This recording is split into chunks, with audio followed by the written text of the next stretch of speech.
Traveling the Fiordland National Park region, there's often one key decision for travelers to make. Shall we visit Milford Sound or Doubtful Sound? In this video, you'll get my local insider tips. We talk about interesting alternatives and provide you with an overview on the Fiordland region. So let's get started. Firstly, let's talk about the Fiordland National Park. There are 14 fjords in this huge area. They stretch from Milford Sound in the north right down to Preservation Inlet in the south. Doubtful Sound is in the middle, kind of when you look on the map, it's west of 𝗟𝗏𝗃𝗃 village. The main access points for the Fiordland region is 𝗟𝗏𝗃𝗃 and 𝗦𝗧𝗔𝗠𝗃. Transfer options are also available from Queenstown. Note, there are no permanent settlements in the Fiordland region, so it's pretty much all wilderness. There's only one public access road into the region, which is Milford Sound Road. Now, what are the key differences between Milford Sound and Doubtful Sound? Let's talk about Milford Sound first. Due to the fact that Milford Sound has the only public road access, most travelers go there. Therefore, Milford Sound is much busier than any other location in the Fiordland National Park. Most visitors self-drive into Milford by rental car or motorhome, or they are going on a guided tour from 𝗟𝗏𝗃𝗃 or Queenstown. The Milford Sound Road is a very impressive drive with steep mountains, passing wild rivers and going through the impressive Hammer Tunnel. From 𝗟𝗏𝗃𝗃 it's about 2.5 hours drive one way. From Queenstown it's a full day. You need to calculate on 12 hours including the cruise. Also, there's a flight coach option available from Queenstown, but these are always subject to weather conditions. Now, the key advantage heading into Milford Sound is that travelers are able to stop along the way as long as there's car parking. Then do some local walks, breathe in the fresh air and take pictures along the way. I'll talk about hiking options along the Milford Sound Road later on in this video. For your information, sea kayaking is also available in Milford Sound and can be included into your day trip. Now, Doubtful Sound. It is a much more remote experience as there is no public road access. This place is regarded as the sound of silence, though there are many other fjords in the region which are at least as silent. More about that later. With Doubtful Sound, visitors have to join a guided tour from Lake 𝗦𝗧𝗃𝗃 Wharf. First, crossing the lake with a fast boat onto the western side of the lake, which is called 𝗧𝗏𝗃𝗃.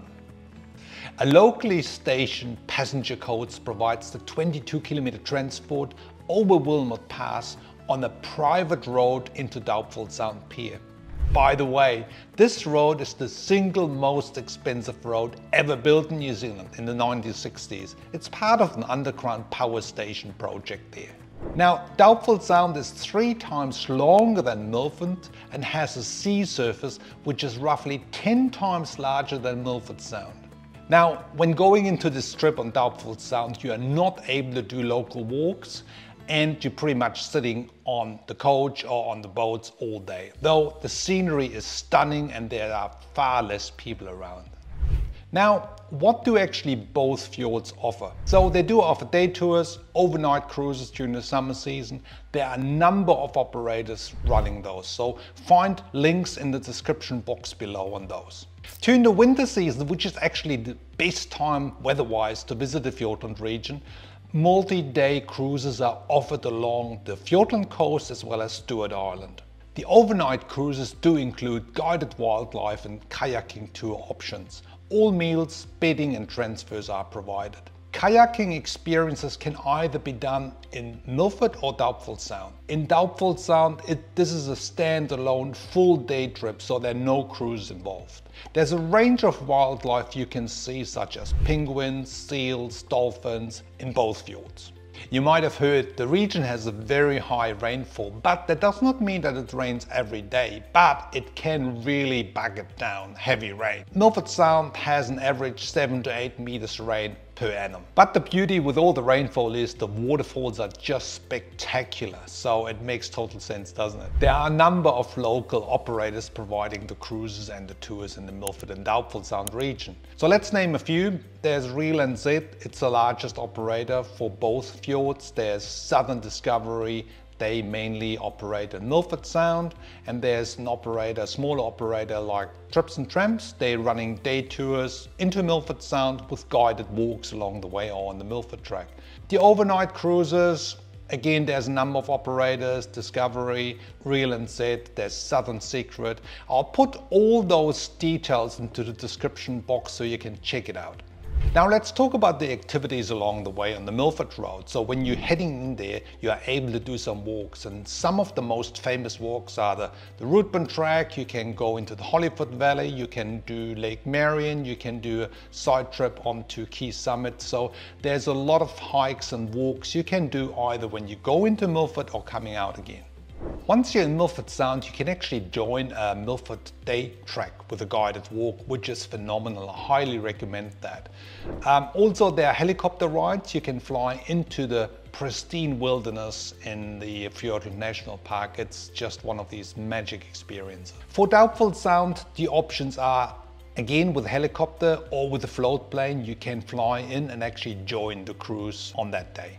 As mentioned before, there's also the sea kayaking in Doubtful Sound, but this is an all-day affair with transport and there's no cruise involved.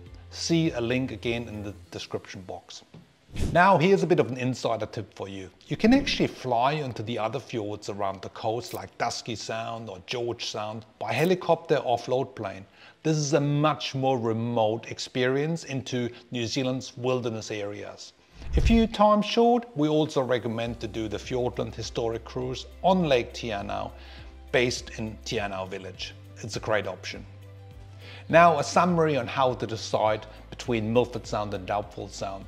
It very much comes back to your interests. If you're into hiking and walks, then you need to go for Milford Sound. If you want to enjoy the sound of silence with fewer people around you, then go for Doubtful Sound. If you decide to visit both, then you need to have 2 full days. This is obviously the best approach. I can recommend to stay in the village of 𝗤𝗏𝗃. It's a lovely place and it's the hiking capital of New Zealand. If you find this video helpful and you made it so far in the video, please hit the subscribe button below, thumbs up to stay connected for more helpful New Zealand insider travel tips. See you in the next video.